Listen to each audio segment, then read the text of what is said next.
Lisod kayo i-compress yung kung ito yung floor mo, and then pumatong ka dito sa gitna, kaya ito, in-a-manner like this. Then, ganyan ito. And then, ang structure namin is made of steel na naka-sandwich sa dalawang bracket. No? Kung walang compressive stress or tensile stress na mararamdaman, machi-change ba yung length? Hindi machi-change. This is Surgeoneer AJ, and welcome to Chapter 4 of Strength of Materials, Pure Bending, Part 9 of 11. Pure Bending Examples about Composite Materials. Sample Problem 4.4. So we have this one, members made of composite materials, application, reinforced concrete. No? So, yung application ng composite materials natin, isa na yun, yung sa mga beams. No? So yung steel natin is nilagyan natin ng wood. Now another reinforced material, composite material is yung concrete natin. Yung concrete natin, is mapapansin nyo, meron tayong mga steel bars doon. Diba? Or steel rods na nilalagay natin dito. Now sir, bakit nilalagay sa bottom part yung steel natin? Bakit hindi dito sa taas? Kasi yung concrete is a material that is very good at resisting compression or compressive stresses. No? Lisod kayo i-compress yung concrete. No? And then yung steel bar natin, very good siya sa tension at saka compression din. Kaso kung gagamitin mo, for example, itong flooring, i-steel bar mo yan lahat, naku kayo kwarta na magamit. No? So somehow, para mo-optimize yung yung cost, maliit lang na portion yung gagamitin natin sa steel. And then, take note, yung steel natin is very good at resisting both the compressive and also the tensile. But if kung yung gagamitin mo is concrete kasi mas cheaper compared sa steel, so saan mo gagamitin yung steel? Sa part kung saan weak yung concrete. So saan weak yung concrete? Sa tensile forces. Concrete is very bad at resisting tensile forces. Now, kung ito yung floor mo, and then pumatong ka dito sa gitna, ano yung mangyayari sa floor mo? Mabibend na pa ganito. Diba? Now, kung yung concrete mo is ganito yung image, ibig sabihin yung taas niya is nakaka-experience ng compressive. Tama? While at the bottom is nakaka-experience ng tensile. Since yung concrete is very bad at resisting tensile forces, nilalagay natin yung steel bars at the bottom kasi nare-resist yung tensile. No? Kaya mapapansin nyo sa mga kalsada natin, kung hindi kurakot yung gobyerno, yung steel bars natin, nilalagay talaga, meron dapat steel bars sa ilalim ng semento. No? Sa ilalim ng road natin. Hindi yan nakalagay sa ibabaw. No? Kasi wala masyadong effect kapag sa ibabaw. So kung mapapansin nyo, yung mga beams natin, nasa bottom portion yung steel. No? Hindi dito sa ibabaw. Okay, so ayan. So this is one example of the application sa mga formulas na ginawa natin kanina. Reinforced concrete. Now take note, yung concrete natin is very bad at resisting tensile. And we know that tensile is at the bottom portion ng concrete natin. So somehow, pwede natin i-neglect yung effect ng concrete sa tensile. Yung gusto lang natin i-evaluate is yung sa upper kasi ito lang naman yung nagpo-contribute ng strength ng structure natin. So pwede natin yung putulin. No? And then ano yung gagawin natin sa steel bars natin? In order to solve this kind of problem, dapat gawin natin yung composite material into homogeneous. By ano yung gagawin? Palitan natin yung steel into an equivalent concrete na wherein the same yung force na may experience nila. No? So ayan. So kung makikita nyo dito, from very small steel, gumawa tayo ng very long na concrete. Somehow yung effect ng strength dito at saka yung strength dito the same. Para somehow this structure is somewhat similar to this structure. Kung pagbabasehan natin yung strength na nararamdaman. No? So, ayan. So, ito. Now, based sa anong tawag dito?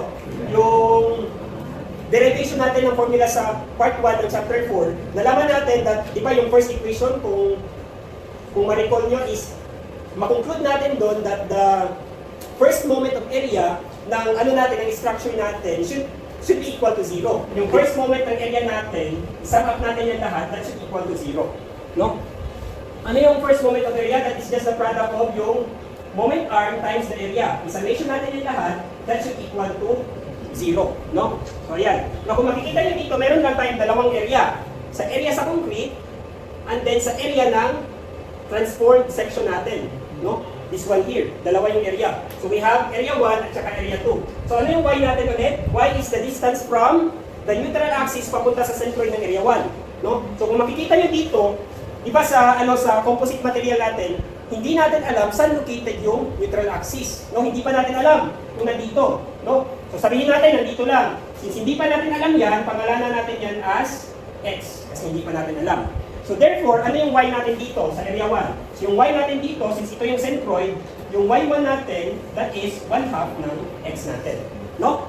Now, say for example, the distance from the very top to the center ng steel natin. Ayan, pangalanan natin yan as D. So therefore, the distance from the center, dito, papunta sa neutral axis, this is D minus x. Klaro? So ayan, D minus x.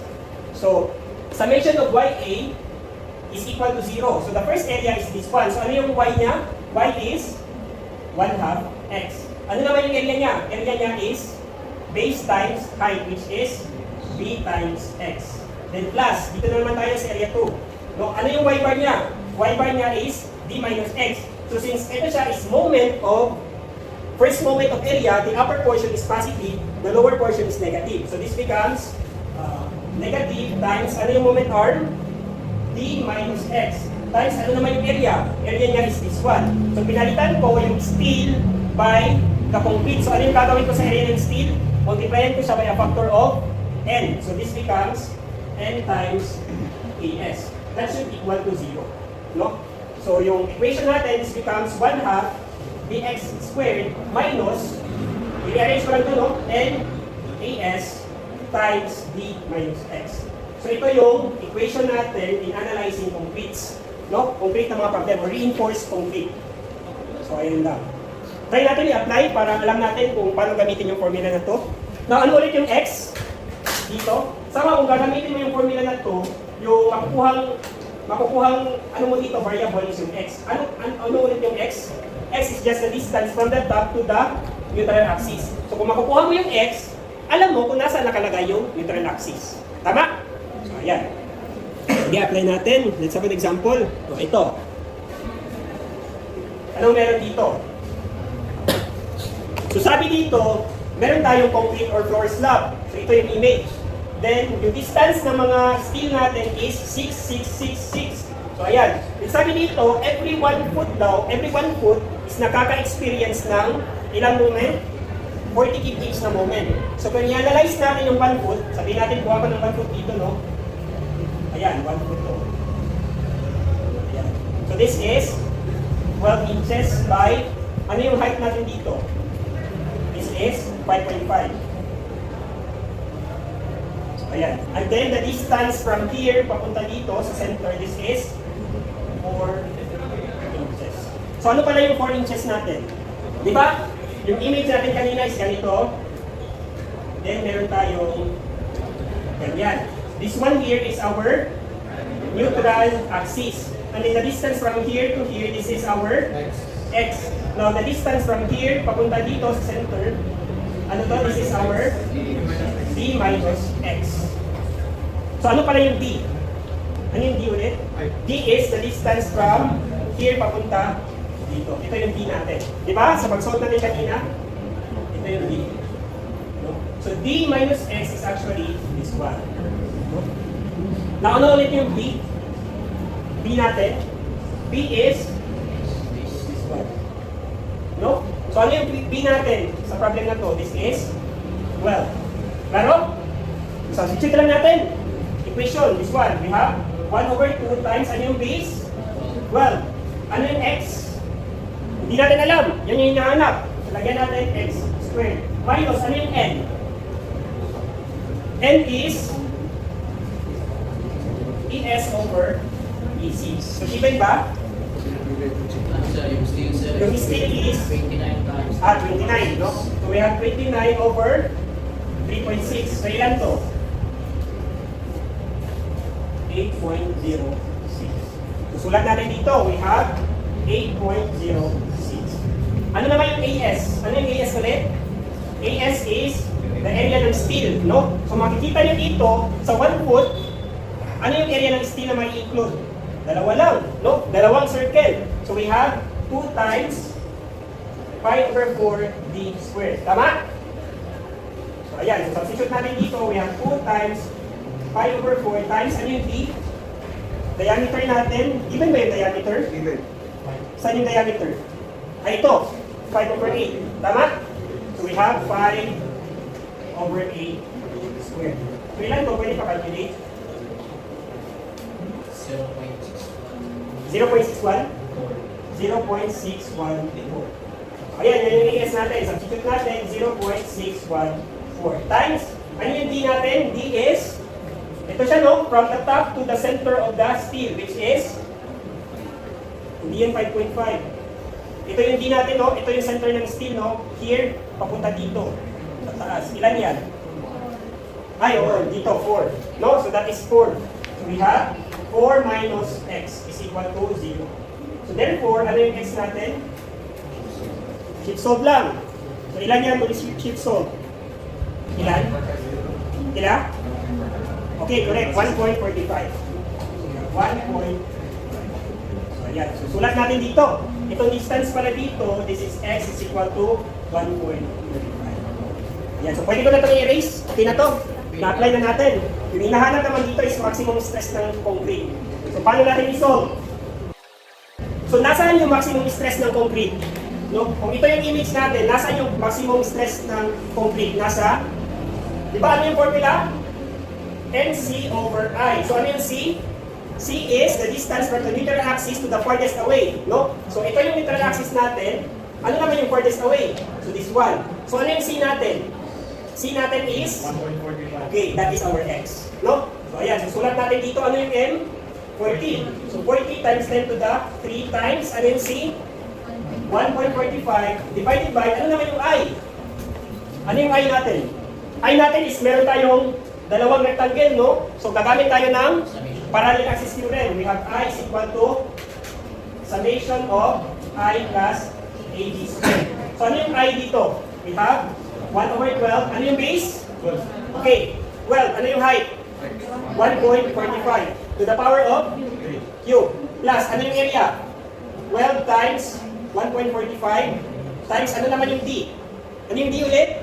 Distance from the neutral axis to the centroid. So that is half ng 1.45. So we have 1.45 divided by 2 to the power of 2. Nandito na naman tayo. Take note, yung gagawin natin dito na height, yung height dito is somehow the diameter of the circle. Ano yung diameter ng circle? 5 over 8. No? 5 over 8. Ano naman yung base nito? Ano yung base? Palagay nyo, ano yung base? Di ba yung whole area nito, ano yung whole area nito? Whole area is n times AS. Ano yung nakuha natin AS kanina? Pwede nyo makita? Ano yung nakuha natin n? 8, ha? Okay, 8.06. Ano naman yung nakuha natin AS? Pwede makita ano yung nakuha natin AS? 0.614. That is equal to this one, no? So that is base times height. So yung base natin is B. Yung height natin is yung diameter, 5 over 8. 5 over 8. So ano yung magiging base natin? Base becomes 7.92. 7.92. So ito yung magiging base natin sa rectangle na to, no? So plus 1 over 12, ano yung base? 7.92. Ano naman yung height? 5 over 8 to the power of 3.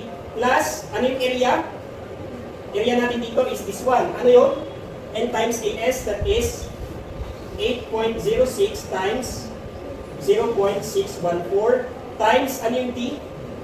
Distance from neutral axis papunta dito. So ano yung distance na yan? That is 4, this one. That is 4 minus 1.45. Tama? 4 minus 1.45 is, ilan yan? 2.55, no? So that is 2.55 square. Sige, pakalkyo. Yung I natin dito, pwede pakalkyo. 25.23. Sure na? 25.23? Ilan? Okay, correct. We have 44.63. So ito yung I natin. No? 44.63. So substitute natin. 44.63. So ilan yung makakuha natin sigma dito? This is for the complete pa ha, complete. Ilan? 1299.57. Oh, wait lang. 40, 1.45, 44. Balik pagka-Q. Ay, sige, okay lang. Kung sa ay 1.3 at saka 1.299. No? Okay lang. So this is PSI. So ayan lang. How about the steel? Paano natin kunin? Last na lang talaga. Sa steel, paano natin yung kunin yung steel? We have N times sa concrete natin. Pero yung concrete natin is, ito na calculate natin dito is yung sa taas. Yung isa-substitute natin dito is yung sa baba. No? So, ano yung N natin? N is 8.06. So this one, N times MC over I. So, ano yung N natin? 40, no? 40 times 10 to the 3. At then yung I natin, the same pa rin, no? We have 44.63. But ano yung gagamitin natin C dito? C is from the neutral axis to the farthest away. So, ilan yan? What? That is, ito minus 1.45. So, that is, na lang to, that is 2.55. So, this one here, yung stress sa steel natin, that is 18.42 ESI. So, ayan lang. No? Any questions? Wala? Naintindihan? Yes. Klaro ha?